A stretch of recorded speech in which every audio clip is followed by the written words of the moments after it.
What's up, ladies and gentlemen? Welcome to another episode of Walk on Wisdom. Episode number 26. We have crossed over a quarter of 100. We've crossed over number 25. And as I said in the last episode, I've just been traveling around a lot lately. And this new aspect of talking to people about, a lot of times they say, man, I love your workout videos, or I love your stuff with your family. I love this and I love that. But Walk on Wisdom keeps getting brought up every single time I do any kind of appearance or anytime I'm in one of these big public events. So the reception has been phenomenal. And that is because of you guys sharing it with your friends, sending the links of all the different platforms to people, and then also sending in your questions to podcast@michaelchandler.com. So the reception has been awesome. As you guys know, we're not doing this for any other reason really besides me getting to connect with you guys on a deeper level than, popping up on Instagram and saying, hey guys, send me your questions real quick. And then people just ask me very blanket questions about, hey, who's your next fight? What do you think about fighting Connor? How was tough? I want to go deeper, a deeper dive into the things you guys are going through, because the things that you guys are going through, probably the other thousands of people that are listening to each of these are going through as well, and the things that I have gone through. And I always preface these episodes with, I am by no means an expert at anything. I am a work in progress just like you, but I have been around the world a couple of times, had a lot of ups and a lot of downs, and have a lot of walk on wisdom to share with you guys. And it's not always the best, probably not always the best thing that you want to hear or the best advice, but it seems like we're making an impact, so we're going to keep on doing it. So thank you guys so much for the love and the support on this journey. And let's get right into it. First one comes from Connor. Hey, Mike, longtime fan, been watching since Bellator. I'm a 23-year-old amateur fighter out of Florida. My question is, how did you early on find the balance between training and competing in your regular life, as in paying the bills, rent, mortgage, spending time with your wife, being social, not getting burnt out, etc.? I feel I'm very, very talented and I have a very strong drive and work ethic, but it feels like life just keeps giving me roadblocks. I feel like I have decent coaches, but my gym isn't super big and doesn't have a lot of fighters. I don't know. I'm just feeling kind of lost in my fighting journey and just looking for a hand to grab onto, I guess. Anyways, I appreciate any and all info. I love you. I love the way you hold yourself as a man, as a father, and as a husband. Keep it up. You're an inspiration. See you at the top. Well, Connor didn't say I love you, but I love you, Connor, anyway. But he said, I love the way you hold yourself as a man and a father and a husband. So the question is basically about balance. And I feel like this is a recurring theme that we answer a lot on Walk on Wisdom is, hey, I have this passion for this, but I also want to be a good man, or I want to be a good father. I want to be a good friend, or I want to be in shape, but I focused on my business. I want to be a good businessman, but but I want to also be in shape. And all of these the overarching theme is life is a series of trade-offs.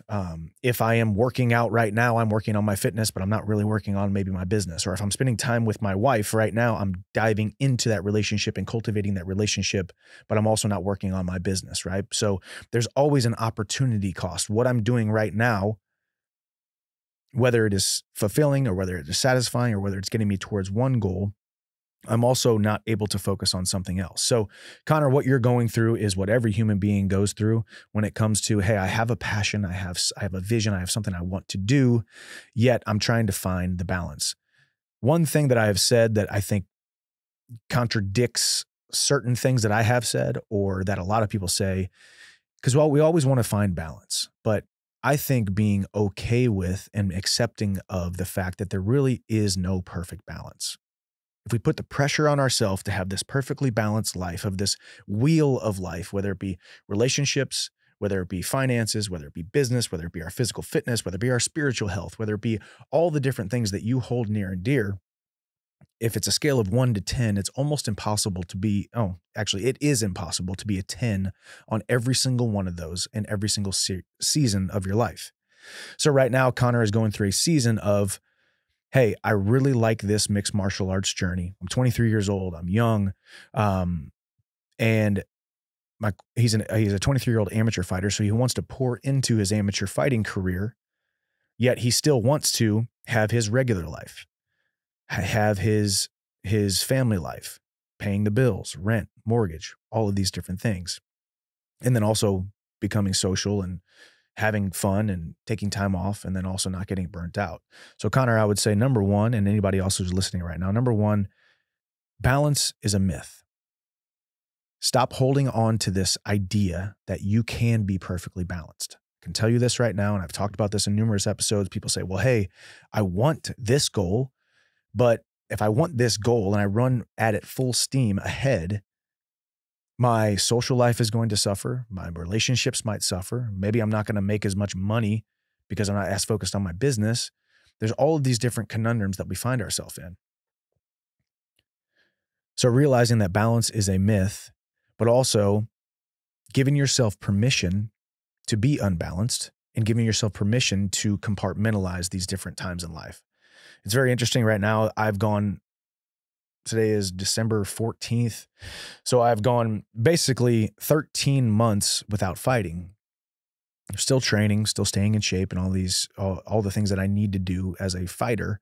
But quite frankly, I'm not as focused on that. As long as I do enough to be, I like to call it dangerous. As long as I know enough of this to be dangerous, or I'm in shape enough to be dangerous, or I'm working on my physical fitness, my recovery, my rehab, my supplementation, my rest, and all of these different things in order to say, hey, I'm doing enough to be at the level I need to be at. But also, I care more about spending time with my wife right now. I care more about becoming the better father right now, because over the last 6 years of Hap's life, my oldest son, and the last 18 months of Ace's life, I've been in these training camps, and I've been away, and I've had to deal with the pain of feeling like I'm not doing enough as a father. So I've really poured into that, and I'm okay with that trade-off.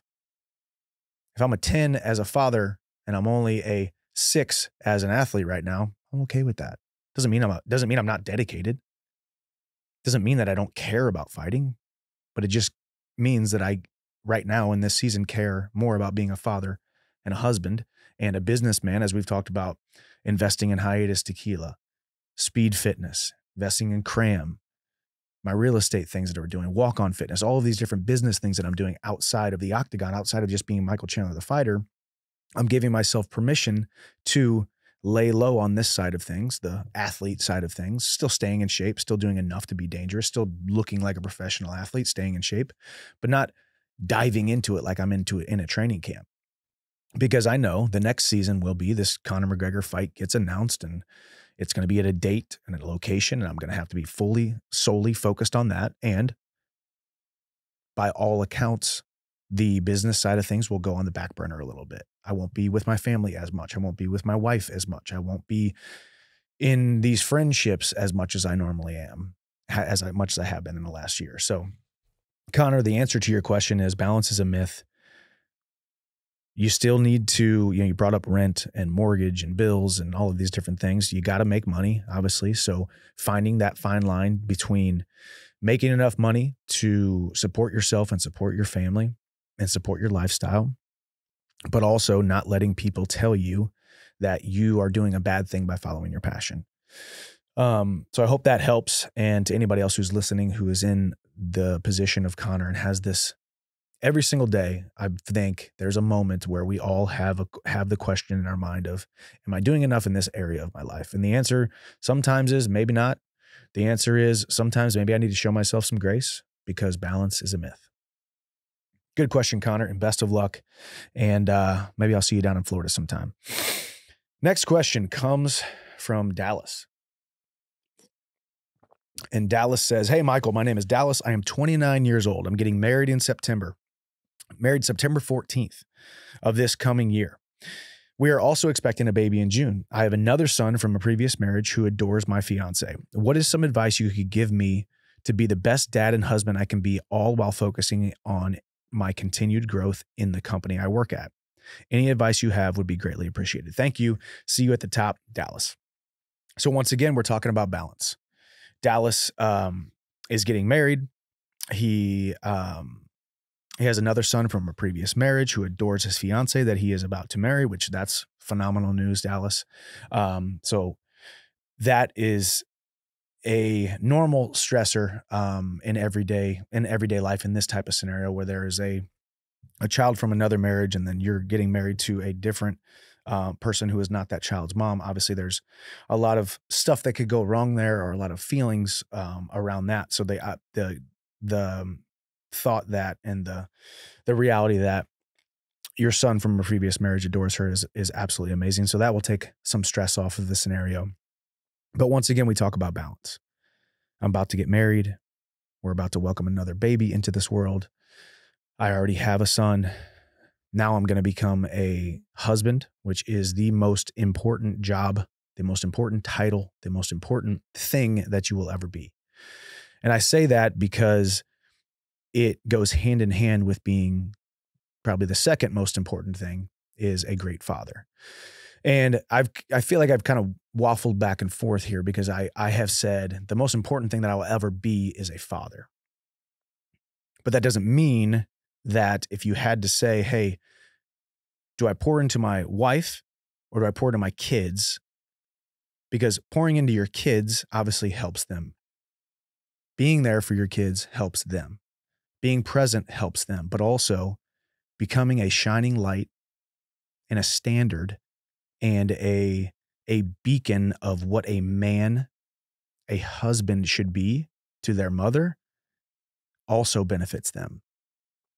These recurring themes in life, I still have these things. You still have these things. We all still have these things. We have a model that we follow after, and they're called our parents. Whether they're there a lot, they're not there at all. There's a broken home, there's divorce, there's abuse, there's all these different things, or they have phenomenal parents and a phenomenal thing to follow, a phenomenal example to follow. We all have our blueprint of what we think a father should be. For me as a man, my blueprint was Mike Chandler Sr. That was my father. He taught me how to be a man. He taught me how he treats my mom. He was the example of what a man should be, right? And then you get a little bit older and you move off and you start finding more and more mentors and more people to emulate, and these different perspectives and all these different types of families and upbringings, and your mind continues to grow and expand.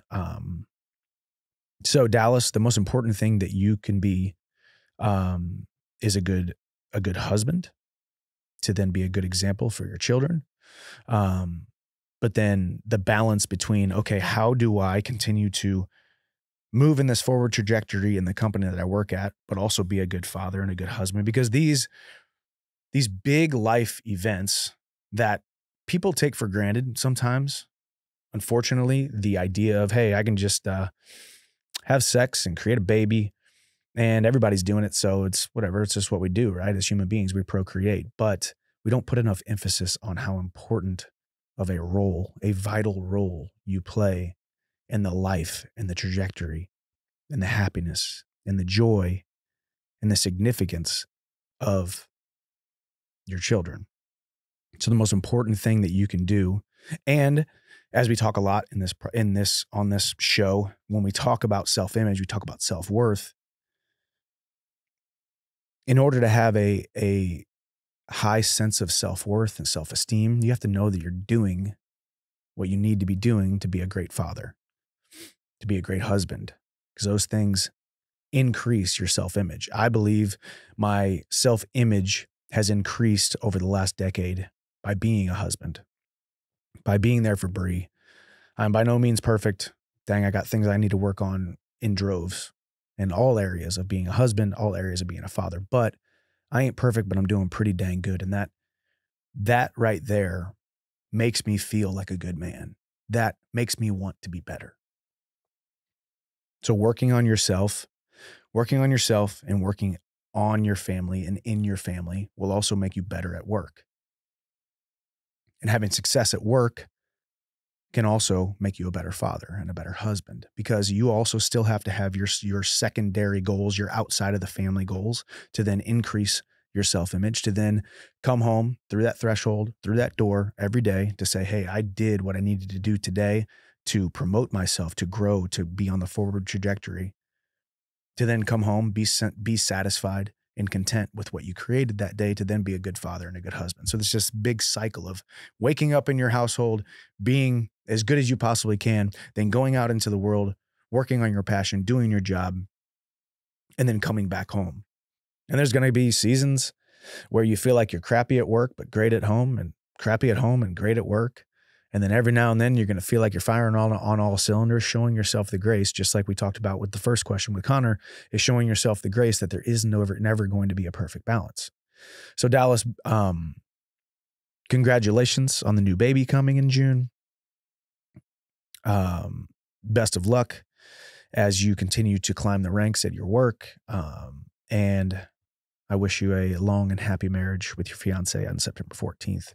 But once again, first question with Connor, second question with Dallas, we're talking about balance. Show yourself the grace that there never will be a perfect balance, and then watch your life start to balance out a little bit more. Let go of the control and the high standard, the crazy high standard of finding perfect balance. Let go of that a little bit. Let the reins loose a little bit, and watch your life fall into balance a little bit more. Watch yourself find a little bit more energy, a little bit more grace, a little bit easier decision-making process, a little bit more patience.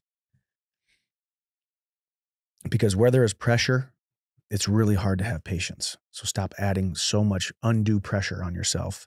Not just Dallas, but everybody listening right now, and also myself talking right now. Stop adding so much pressure, because you're never going to be perfect. Aim for remarkable, aim for successful, aim for peace and joy and contentment.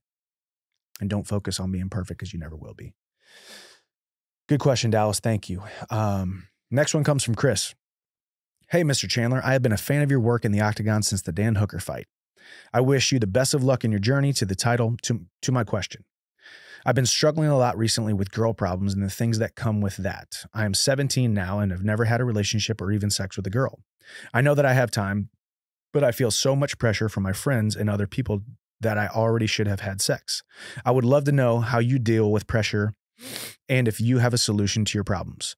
Best wishes from Germany. Walk on, stay hard, Chris. Well, Chris, so the answer is you're 17 years old and you're getting pressure from your classmates, friends, social group, that you should have already had sex by now. I'd say they're wrong. I was 17 years old, same thing, locker room, around the boys, dudes talking about having sex with girls and all these different things. I was a virgin, 17 years old. I never worried about those pressures. I always wanted to be different. And even if I got made fun of, or the perception that I was getting made fun of because I wasn't a man because I wasn't having sex with girls, or I wasn't a tough guy, I wasn't a cool guy. I honestly always took it as being different, whether it was a personal choice, whether it's a religious choice, whether it's I haven't found the right girl yet, whether I was insecure about it, whether I wasn't sure about it, whether I never had a lot of the, I guess, the birds and the bees talks, if you will, with my dad, or any of those kinds of things, whatever kind of scenario you're in when it comes to that journey, which I am not condoning sex at 17 years old or sex before marriage or any of that. I think we're all on our own path. And I think there's something to be said for the guy or the girl that does things in a different way and doesn't just fall into the herd mentality and feel pressure or feel insignificant or feel undervalued, underexperienced, under quote unquote cool because of a personal decision that they are making. 17 years old, I believe, is too young to be even thinking about having sex. Giving a piece of yourself to another human being at that young of an age. Obviously, Chris, you're in Germany. I live here in America. We all have our different societal norms, our different coming of ages in these different countries. So your experience or your friend groups might be different than my friends or friends groups, or societal norms, if you will. But man, I have no problem sitting here saying kudos to you, and kudos to you for being different. Even if you are the only virgin in your entire class or your entire school. Sometimes it felt like I was, all throughout high school, all throughout college. Imagine being a guy who was on a wrestling team full of guys who were out there doing all that and spreading their seeds, and I was the only guy, or felt like I was the only guy who wasn't. there was a sense of pride that came with it. There was a sense of, yeah, I mean, you can make fun of me, but really, are you making fun of me for a legitimate reason? And we're all young and we all have these crazy preconceived notions of when we're supposed to be doing all these different life experiences, all the way down to middle school kids smoking cigarettes or looking at things they shouldn't be looking at, or having different relationships with girls, or all these different coming of ages things. The biggest thing is, who are you? What do you stand for? What feels right to you? And making your decision based upon what you authentically feel in your heart. And I'm not saying that people who have a different viewpoint of you and are saying those things and putting those pressures on you are wrong or bad people. I'm just saying we all grow in different stages of our life. And I would say, instead of feeling like you are an outcast, look at yourself like a leader. All of those years when I was surrounded by all of those people throughout high school, throughout college, I always looked at it like, yeah, you can make fun of me a little bit. Yeah, you can crack jokes, but am I an outcast or am I a leader? Because a lot of times the outcast is the leader. They just don't know it yet. And a lot of times the outcast who is a leader gets made fun of, gets ridiculed, gets singled out, gets told they're an outcast because they're quote unquote doing the wrong thing or haven't done the thing yet. And really, it was just a sign of strength. It was a sign of persistence. It was a sign of doing what they feel is right in their heart. So I encourage you today, Chris, and I encourage anybody else who's listening today and thinking about this or had to have similar questions, because the herd mentality is a disease, and going along with things that we will then regret is a disease. Stand on your own 2 feet, be confident in who you are. And Chris, I'm proud of you for even opening up and asking this question, and encouraging anybody out there right now who is going through this as a young man or a young woman to stay the course and be yourself. This episode of Walk on Wisdom is brought to you by Hiatus Tequila. I am an investor and part owner of Hiatus Tequila. I knew from the first moment that I met our founder, Christopher DeSoto, that I wanted to be in the mission with him of creating a super premium, high quality tequila the way it was intended to be. We are additive free. We are certified kosher. And we all know that hard work is what I preach all the time. I wouldn't be where I am today without hard work, but without those moments of rest, those moments of pause, those moments of hiatus, I wouldn't be able to then be built up, have my cup full to be able to go out and do what I need to do. So check out Hiatus Tequila today at hiatustequila.com. Must be 21. And if you do drink responsibly. See you at the top. Next one comes from Gandalf. Hi, Mike. First of all, I appreciate the walk on wisdoms you've put out on the internet. I really resonate with a lot of what you say. I don't have a father and have never had an elder figure in my life, and listening to you yourself and your other professional athletes' mindset really helps. My question is, do you have any advice for someone who is trying to leave their old life behind and walk a new path, especially being by yourself doing this? I believe community is huge in life, but I've also been surrounded by toxic circles, alcoholic parents, bullied at school, and got into drugs, alcohol, and fighting. It's like my small hometown just resonates like this. Everyone gossiping and stuff. I have now left that town and am pursuing a better life, training MMA, clean diet, meditation, reading, swimming, running, trying to meet new people. I am definitely way better, but still I have moments of I am alone pursuing this. Although I don't think it'll be forever. I will find the right people. Thank you, Gandalf. Man, what a great question. Because once again, having the insight, the foresight, the courage, the vision to go off on your own, to be by yourself, to know that, once again, going back to the last answer, the herd mentality wants to put you in a box, and they want to put a ceiling above your head, and they want to tell you not to go outside these lines. They want to, crabs in a bucket, pull you back down toward them. You guys all know and have heard the I guess it's not really a story, but it's literally a manifestation of the way society is. People who can't do something or gave up on something always want to pull you back down to their level and tell you not to do what you're trying to pursue because it makes them feel better about themselves. If you take 50 crabs, you throw it in a bucket, they're all in there scraping and clawing and scraping each other's eyes out, and they're all just kind of doing their thing, their little crab thing. And then if one starts to climb out and hooks their claw, hooks their arm, their leg over the top of a bucket, one of the crabs from down below, instead of thinking, hey, I like what that person is doing. Look at him taking a new path. Look at him braving the unknown. Look at him climbing that wall and finding freedom. Instead of thinking, why don't I go do that? They reach back up, they grab that crab, and they pull them back down. Now, we're a lot smarter than crabs. Our brains are much bigger. We were created for much more than crabs. But isn't that how society is today?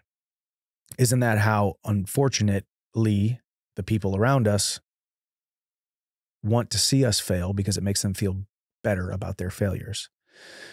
So Gandalf, number one, going back to the end of your question, talking about your training MMA, clean diet, meditation, reading, swimming, running, trying to meet new people. This is you climbing that wall and trying to get out of that bucket to the freedom. And you have already left the bucket, but imagine that crab who gets out. There is always going to be that inkling of, well, this is a little bit scary because it was a little bit more comfortable back when I was stuck in that bucket. Even though I was stuck in that bucket, I was around people. I was doing what they were doing. And it's a simple truth in life. It's always going to feel better for a time of being stuck in the bucket with all of those people. As I've said numerous times, God created us for community and he created us for relationship. And sometimes that can be misconstrued in our soul that, okay, mediocre, unhappy, discontentment, not moving forward, but at least I'm around a community and around people. That feels a little bit comfortable. And going off on your own and finding peace, joy, contentment, pursuing a dream, being happy with your decision, you're always going to have the feeling that, yeah, but it was a little bit more comfortable when I was around all of those people, even if those people were mediocre, even if those people didn't have my best interest in mind, even if those people wanted to see me fail, at least I was around people. So to have that thought and notion and feeling is to be human. But I would encourage you today that you will always, even if it's scary, even if it's tumultuous, even if you fall flat on your face, even if you experience pain and suffering by going down a path that was of more resistance, of braving the unknown and going out and trying to do something different than what everybody else was doing, it will always lead to more contentment and peace and joy and happiness. I had this experience in my life where everybody around me said, why are you going to go out to a Division I program, to Mizzou, and probably ride the bench for 5 years and probably end up quitting or never wearing the Mizzou wrestling singlet, never being a starter, never finding that kind of success. Everybody told me, don't do that. Come back, stay back here. Crabs in a bucket pulling me back. Play it small because that's what I did. Be safe because that's what we're doing. Don't take that chance because that's how we live. And I took the chance on myself, walked on to Mizzou, and it was the best decision of my professional career, of my athletic career. And I am sitting here on this microphone speaking to all of you guys because I made that decision. But I'll never forget in the little silver minivan that my parents dropped me off at, looking out of the window at Baker Park, which was our dorms. And I hadn't gotten out of the van yet. And I was watching a couple guys carry big totes into the dorms, and someone was carrying a couch or a chair. And I remember thinking, oh my gosh, I am so freaking scared right now because I don't deserve to be on the same team as that guy who's a state champion in Missouri. I don't deserve to be on the same team as that guy who was a state champion in California. You can look up the incoming recruiting class. I did some research, looked at all of them, all these state champs from Pennsylvania, from Illinois, from California, from North Carolina. I thought, man, I don't deserve to be with these guys. I'm going to get laughed out of this freaking dorm room right now. I'm going to get laughed out of this place. But then what happened? 1 year later, I had passed a few of those guys up. 1 year later, half of those guys had quit. A couple years later, I'm their team captain. I don't say that to impress you, but I say that to impress upon you that it's always going to be freaking scary to make that decision, to go against the grain, to be alone. But it's always going to be so much more satisfying than staying with the herd. So it's a recurring theme on all three of these first three questions. There's never going to be perfect balance. And going off on your own is freaking scary. Really, really scary. But if fear is always a constant, then we must accept it and realize that that fear is the only way to lead us to happiness, to true contentment. These days, I'm much more afraid of things that don't scare me than I am of things that scare me. I'm much more afraid of comfort than I am things that are uncomfortable. I am much more afraid of the path of least resistance than I am of things that are a little bit hard. Because so many times in my life, over these last 37 years on this earth, and the last 22 years of competing in athletics, it was always the hard things that led to happiness. It was always the hard things that led to peace. And it's not just the physical accomplishments of winning a tournament and getting a gold medal or fighting and winning a world title and all these material things. It was the man that I became by being that crab that took a chance, climbed the top, went over top, got scared to death, kept going forward, and then ended up here today talking on this microphone to you guys. You might be alone, but you're not lonely. I'm looking at the question right now. You said, I'm definitely way better than I used to be, and I still have moments of I am alone pursuing this. Although I don't think it will be forever, I will find the right people. And that right there, you answered your own question.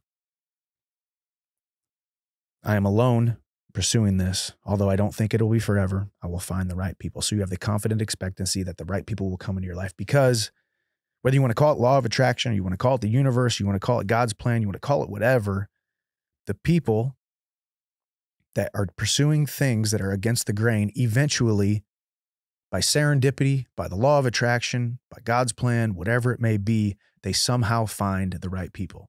For a moment, for a season, they are alone, but they're not lonely. There's somebody else pursuing a dream, feeling alone, that eventually those paths will cross and you will find the right people. And I've seen that play out time and time again in my life. So Gandalf, great question. I encourage you and I thank you for being that crab who wasn't afraid to climb out of that freaking bucket, man. And anybody who's listening right now listening to Gandalf's question, I commend you for being the crab who climbed out of the bucket. So that was a good one. Thank you, Gandalf. Next one from Patrick. Sorry, let me take a drink real quick. All righty. Michael, this is a long multi-part question. So if you don't answer or can't answer on the pod, I completely understand. Oh, we're going for it. We're going for it, Patrick. A little about myself. I'm a 31-year-old husband and father of 2 boys and 1 baby girl by November. My oldest son, 4 years old in January, is autistic and nonverbal. My other son is neurotypical. I work an on-the-road job.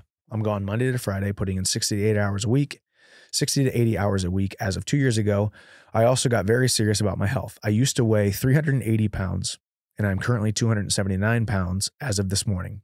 While on the road working, I also make a point to get a workout in every day, so when I'm home, I can focus on recovery. When I get home, I am exhausted in every way possible. I pride myself on being the best father and husband I can be, but I feel like life is starting to become one big fog.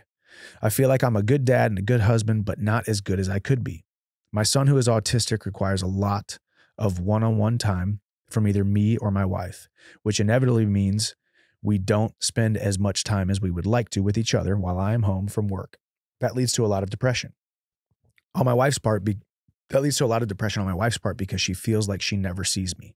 I love my children and my wife with everything I have. They are 100% the most important thing and part of my life. I feel like my tank is running on fumes and I feel like I'm starting to fail them and I don't know how to bounce back from it. My questions are, how do you refill your tank so you speak when you feel like you are running on empty?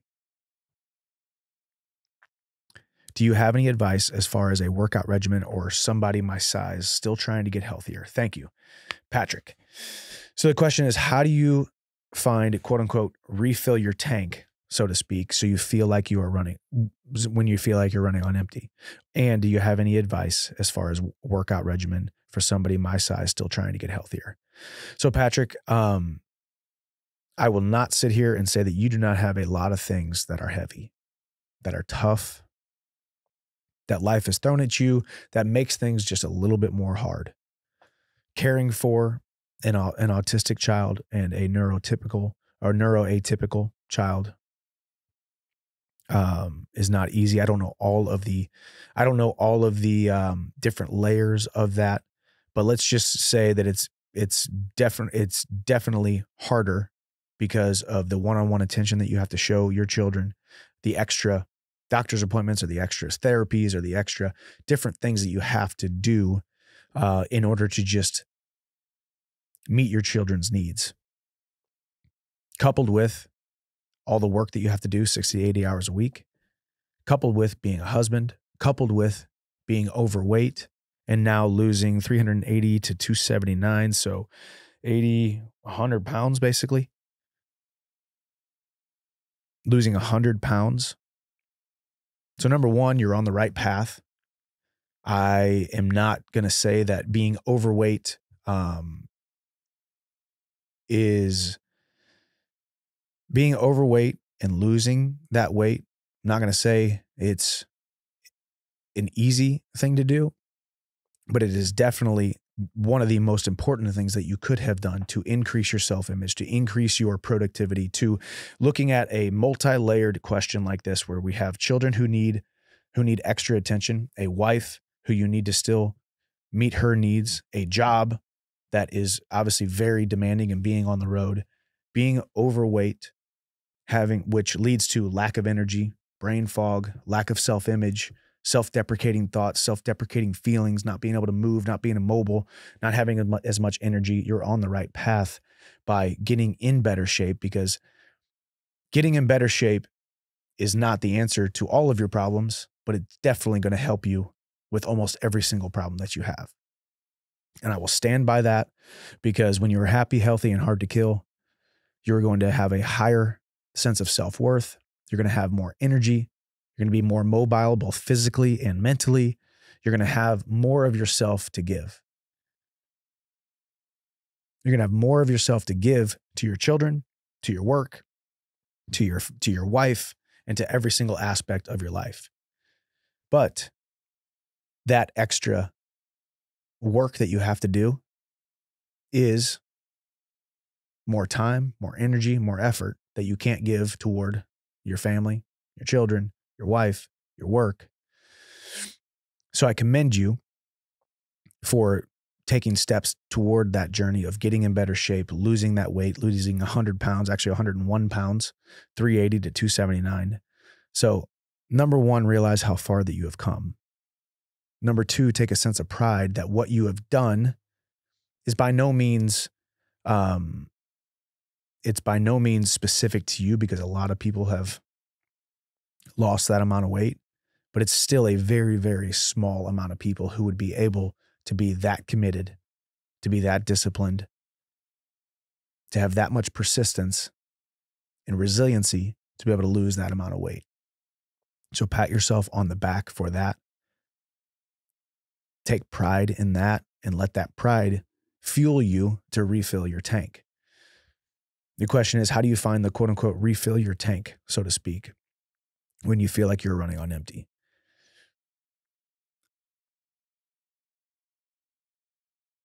A couple of years ago, it was like 10 years ago, actually before Bree and I got married, my mentor, Chris Patterson, we were sitting down, hanging out, and talking about, Bree is the one. I'm going to ask her to marry me.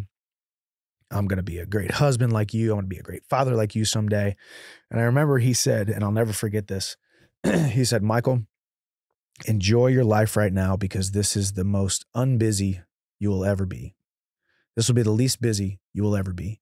Something to that effect. And I said, Chris, come on, dude, man. I'm the Bellator champion, dude. I got sponsored this. I got appearances that. I got training this. I got these things going on in my life. I am busy, dude. He's like, no, you ain't busy at all, dude, compared to what you're about to be busy when it comes to being a husband, when it comes to being a father, because those are the most busy that you will ever be because of the pressures that we feel as men, as men, as providers, as men, as husbands, as men, as fathers, as men who have to provide physically, spiritually, and emotionally, financially for other people. That pressure that you will put on yourself will make you feel so dang busy. So Patrick, what you're feeling right now is pat yourself on the back for working as much as you do and losing that weight and leading your family and putting time into your family.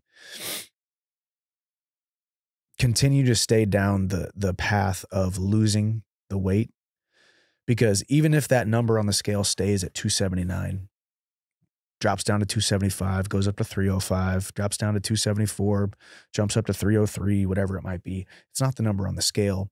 It's the consistency and the brick by brick that you're building. It's the consistency and the daily promises that you're keeping to yourself.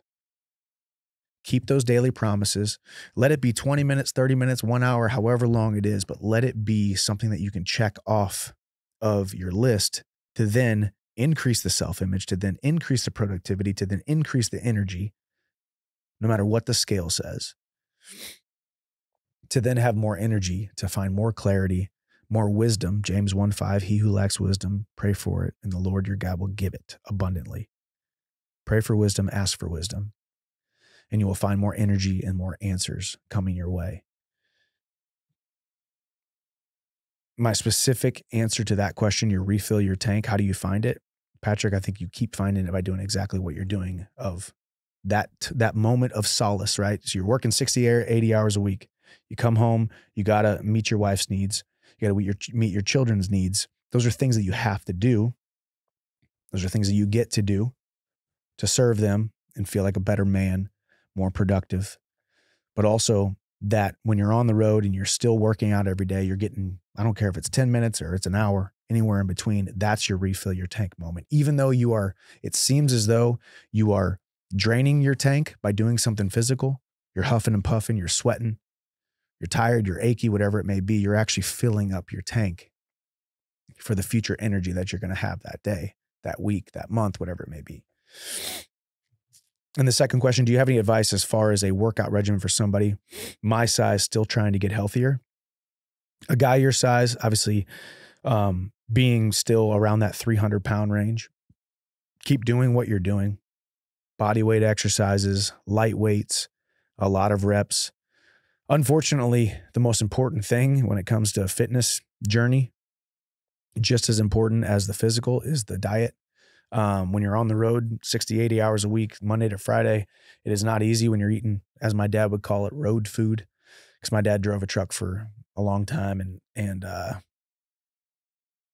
always called it road food, being on the road, having to, sacrifice the diet because of quickness, because of ease, because of seamless. It's a lot easier to hop through the drive-through of Taco Bell than it is to go sit down and eat something mildly healthy. But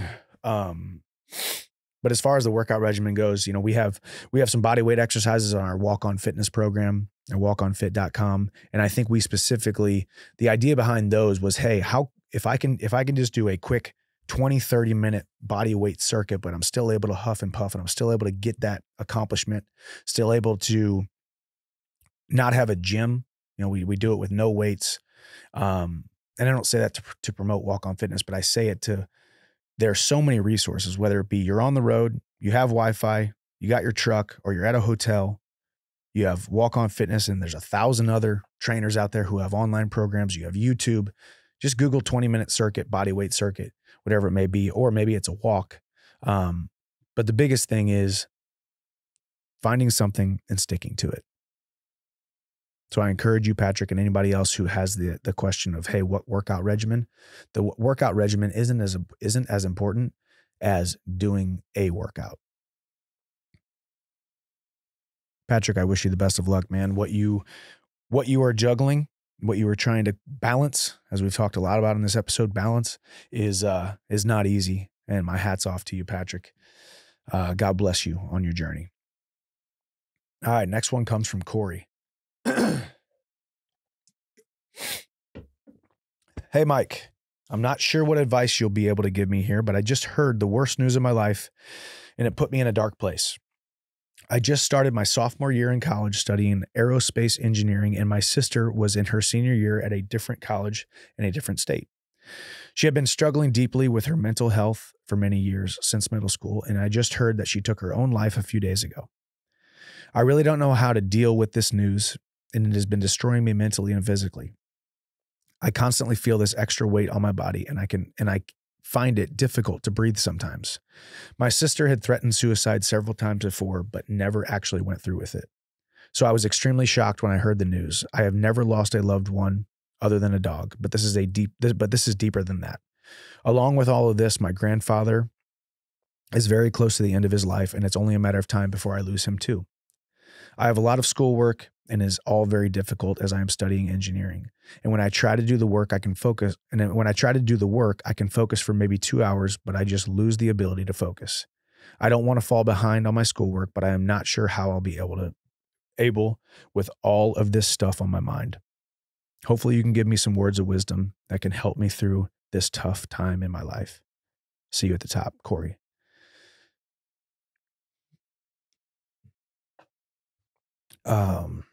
Corey, it's almost impossible for me to give you any kind of words of wisdom that are anything more than what I'm just feeling in my heart, because I have not also, like you, gone through the loss of someone very close to me, let alone a sibling, a brother, a sister, someone who I'm deeply, deeply connected to, share the same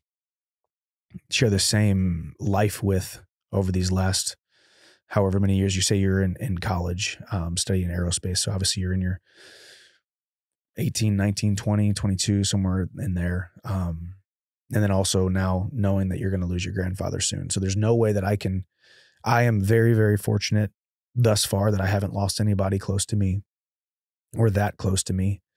The only thing that you can really do when you feel as though your emotions are completely out of whack for good reason, show yourself the grace that you should be feeling this way. If you didn't feel the way that you feel, if you were able to focus on just your degree and you were able to focus on just your fitness or your interests or these things, I'd be a little bit more concerned about that than I would be the fact that you can't find focus during a time, as you said, the toughest time of your life. And trying to find focus when you don't know the long-term effects of what has happened to your sister on you, on your family, on everybody else who's feeling just like you.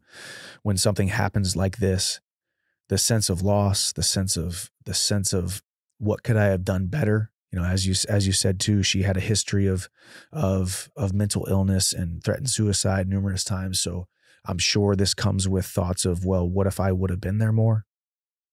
What if I would have called her more? What if I would have texted her more? What if I would have just been better? What if I would have been a better brother? What if I would have been a shoulder to lean on, a shoulder to cry on? What if I would have been there more, than this wouldn't have happened? And that is just an unfair, but very normal response to something like this. As I said, I haven't had this happen to me, but I know for a fact that I would have those thoughts of what could I have done better? Because that's what I do in a lot of areas of my life, taking the accountability of what could I have done better. So to feel the way that you feel is to be human. As we said numerous times, if God created us for relationships and community and love and the personal connection and the personal bonds to other human beings, his other creations, then it is absolutely a byproduct that we would feel crazy senses of remorse and sadness and pain and lack of vision and focus and fogginess and despair when we lose someone that we've been connected to our entire life. Someone that we shared the same house with growing up and shared the same parents as and shared all of these different experiences. And we have all these different memories. So Corey, there's not a lot that I can give you, wisdom that I can give you in this answer, other than I pray for peace and contentment for you and your family. I encourage you to give yourself permission to feel. Give yourself permission to feel all of those different stages of grief, all of those different stages of loss and of pain. Because you're not superhuman, you're not a robot. You were created in the image of an almighty God, and he created you to feel these things when these type of events happen. And asking for wisdom every single day, the first thing that I would encourage you to do is ask for the wisdom of how to operate as a man who has just lost his sister. Ask for wisdom as a man who is probably most likely going to lose his grandfather very soon. And give yourself permission to feel. Give yourself permission to mourn. Give yourself permission to cry. Give yourself permission to be mad. Give yourself permission to be mad at the universe, at God, at whatever. Give yourself permission. Because all of those different stages are need to be gone through and not suppressed. And anybody out there who's listening right now, to hear a Christian man like myself say, give yourself permission to be mad at God, might sound blasphemous. It might sound like the wrong advice. Might be other Christians out there saying, no, you don't say that. But yeah, I'm God's creation, but I'm also human. And I know I've had thoughts like that as well. And admitting that you are just a human being, admitting that you are a emotional, very, very, very complex individual, and you're not perfect, and there is no manual, there is no owner's manual or script or blueprint on how to deal with loss. And I appreciate you asking me, Corey, for the wisdom. I appreciate you thinking that maybe I can give you some sort of technique or some sort of encouragement or some sort of advice. But ultimately, there is no blueprint. And ultimately, the admission that sometimes we can believe that it's all going to work out eventually. They're not, the two thoughts are not mutually exclusive, that I know things are going to work out, but today I'm pissed. Today I'm upset. Today I'm sad. Today I'm mad. I know it's going to work out because I've had this too in many different areas of my life. I know it's going to work out and it will work out, but it doesn't mean that you can just be so full of happiness and joy and contentment knowing that it's going to work out. Let yourself feel. And anybody else who's going through something similar, the loss of a loved one or a crazy traumatic life event, give yourself permission to feel. Give yourself permission to be mad. Give yourself permission to feel sorry for yourself. I think I said this in the last episode. Giving yourself permission to feel sorry for yourself. Even me, the most motivated, positive, uplifting, joyful Christian guy that people put me on this pedestal that I don't deserve. I think giving yourself permission to feel and giving yourself permission to feel sorry for yourself, because if you guys were with me in my brain and the thoughts that I've had and the self-deprecating thoughts that I've had, the feeling sorry for me, oh, woe is me moments that I've had, it's to be human. It's to admit that we're all works in progress. So Corey, I encourage you, and I'm sorry for you. And I pray for you and your family and everyone involved who is feeling pain from this, and peace and contentment and wisdom to be able to deal with all of this. But stay focused on your schoolwork too. And stay focused on Corey as well as you can. Stay focused on me as much as you can too, because this isn't a, hey, get over it type of mentality, but this is a, hey, a very, very bad thing happened in your life, but continuing to pour in to what makes you passionate, or what is your passion, pouring into your engineering, pouring into your studies, pouring into you, and doing work on yourself, Corey, outside of school, but also Corey inside of school, working on both of those things will be an outlet for you. It will be a easing of pain for you as much as you can. And today, maybe you can only focus for 30 minutes before you think about her. And then maybe in a month from now, maybe you'll be able to focus for an hour without thinking about her. And then in a couple months, you'll be able to focus for an hour and a half without thinking about her. But give yourself permission to feel, and give yourself permission to focus on you and what you need, while also honoring her and thinking about her. So Corey, I don't know if I answered your question or gave you as much wisdom as I would like to have been able to give you. But my thoughts and prayers are with you and your family and everyone involved. And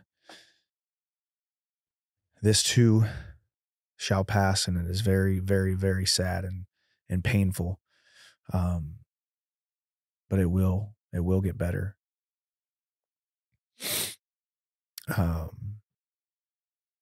So thank you, Corey, for opening up. The next question, last question, comes from an anonymous source.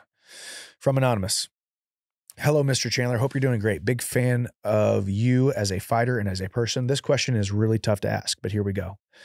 I have a good friend who found out his girlfriend had been murdered by her ex. So obviously she is in grief and mourning. I try to support him the best I can.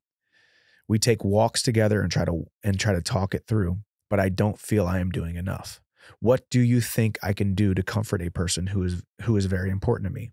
How can I make sure I am there for him, even if I'm not physically near due to work? I just don't want him to be on his own. Thank you. I have a good friend who found out his girlfriend had been murdered by her ex. So your friend's girlfriend was murdered, and he obviously cared a lot about her. He's obviously in grief and mourning, and you are trying to be there to support. Well, it's very fitting that I am about to try to give you advice on how to console somebody who is going through grief and mourning of a loved one, when I just got done trying to give Corey wisdom. And I've never actually gone through that kind of scenario. I've never gone through the loss of someone that close to me. I've never gone through the pain and the mourning of losing someone that close to me. And I was just trying to give Corey some wisdom, some wisdom of losing his sister. And I don't have a lot of wisdom to give. So in this scenario, your friend lost his girlfriend, was murdered by her ex, which is just absolutely traumatic and horrible. But the best thing that you can do is just let them know that you care as much as you possibly can.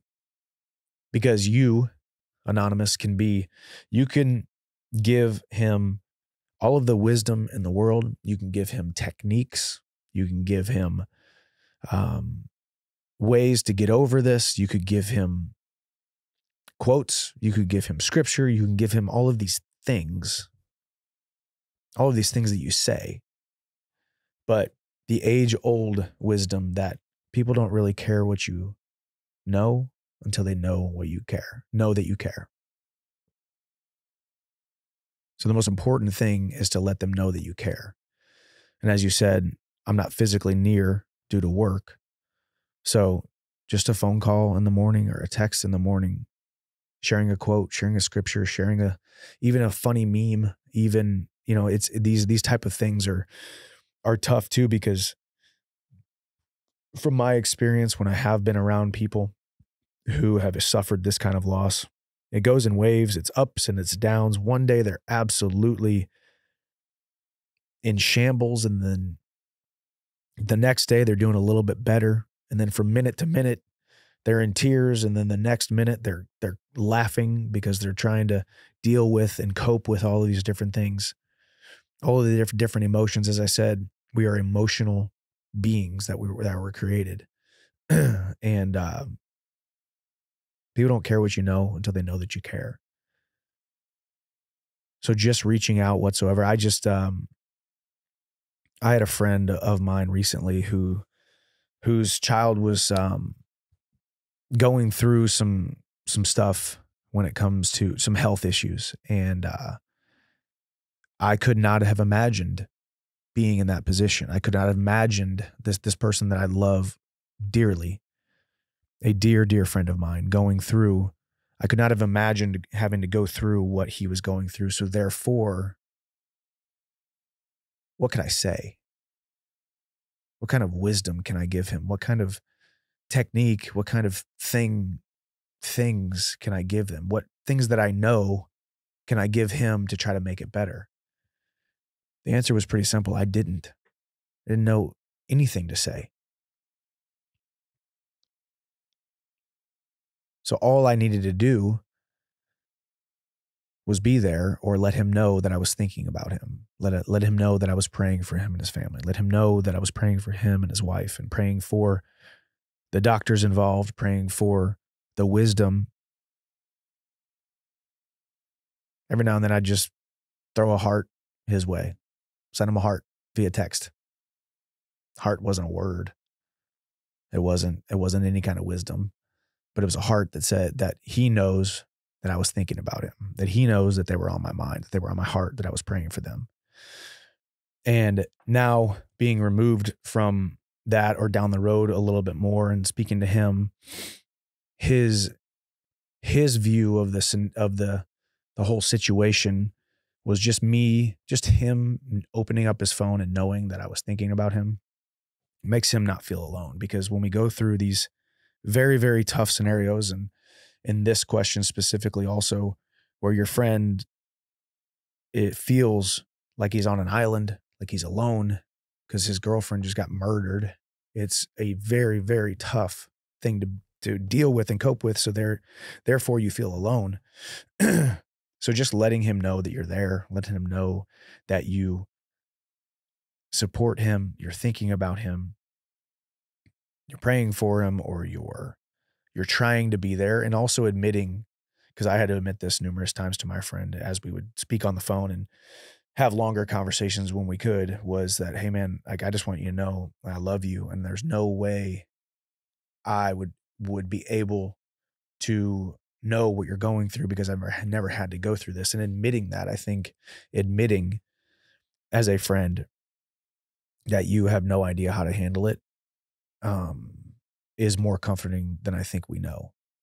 Because from his perspective, just hearing that and not trying to give unsolicited advice or unsolicited wisdom or unsolicited scriptures or unsolicited this or unsolicited that, just knowing that, hey man, I'm here with you in solidarity, and I stand with you, and I'm with you on this, and you're not alone, was the best thing that I could do. So to answer this question, the best thing that you can do is be okay to admit that you don't know what to do. Be okay to admit that you asked me and I don't even know what to do. Be okay to just be there in whatever way you can to let him know that you're thinking about him, praying for him, with him on this journey. So, best of luck with that. Ask for wisdom and watch that wisdom flow to you in these different scenarios. Oh, boys and girls, today was a heavy episode. There's a lot of pain and suffering and tough seasons going on in a lot of people's lives every single day around us. So with that, to somewhat end on a positive note, if we can, to realize that the things that we are going through, we can become very, very focused and selfish and ego-driven and me-driven and think, man, what I'm going through right now, nobody else has to deal with this. Nobody else will be able to overcome this. It's just not true. I would venture to say that whatever you're going through, there's probably somebody out there who's going through something worse, something way worse. And admitting that or having that kind of mentality, at least for me, helps me realize that my problems aren't that big of problems. And that's not to downplay people's problems, but just going through these 6 or 7 or 8 questions right now, people are out there hurting, and people are out there going through tough things, and people are out there asking for wisdom, and people are out there reaching for something to hold on to, and people are out there feeling hopeless or feeling depressed, feeling alone, feeling lonely, feeling at their wits' end, feeling at the end of their rope. But there's so much more hope than we think there is if we continue to seek it. If we continue to seek and look for the good in life, make our confirmation bias so much more positive than it is negative. Try to find the good, the silver lining. Try to find the sunshine. So I encourage you today, if you're feeling like life is phenomenal or you feel like life is falling apart, it will get better and the sun will really, really rise tomorrow. And putting one foot in front of the other, working on yourself, taking care of yourself, being nice to yourself, showing yourself grace, letting go of this sense of trying to be perfect, letting go of this sense of control, letting go of this sense of perfect balance. Stay built up, stay prayed up, stay ready for life to throw crazy curveballs at you. And the best thing that you can do is be happy and healthy and hard to kill on your own 2 feet to be able to handle what life throws at you. So thank you guys for sending in your questions today. Today was a deep one and today was a heavy one. And I just pray for all you guys out there who have been on this journey with me and for me. And I just thank you for trusting me with your questions to ask for wisdom from a guy who I don't claim to know it all at all. But I sure do love spending this time with you guys. So if this episode spoke to you or you feel like it would have spoken to someone else that you know, share it with them and keep on sending in your questions. I really, really appreciate you guys. Send your questions into podcast@michaelchandler.com and we'll keep on pumping them out and keep on walking on. That's all we can do. Appreciate you guys. God bless. I'll see you at the top.